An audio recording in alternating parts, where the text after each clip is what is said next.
Ayan mga kapatid, West Service Road, traffic na po. Mukhang baha po doon sa may bandang bandang gitna, doon sa may KFC oh. Iwas na po kayo dito mga kapatid, mga kuya ate bunso. Traffic na po.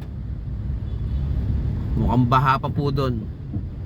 Napakabagal po ang daloy ng trapiko. Ayan nga mga kapatid. Oh, baha.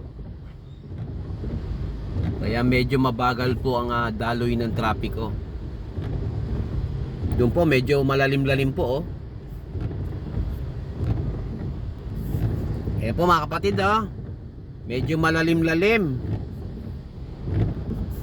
Grabe na po oh. Kaya mahaba-haba ang traffic oh. Medyo malalim-lalim po ang tubig. Kaya kawawa po rito yung mga naka-lowered na sasakyan. Hindi basta-basta po makakatawid. Dito po oh. Sa side ko po medyo malalim. Buti ano po tayo, Avanza mataas-taas. Ingat po tayo mga kapatid, mga kuya ate bunso. Ayan po, papasok doon sa village yung tubig oh. Ayan oh, papasok doon sa loob, ang lalim doon sa loob oh. Grabe yun oh. Lalim doon. Ingat po tayo, madulas ang kalsada. Ingatan nawa po tayo ng poong may kapal sa araw na ito.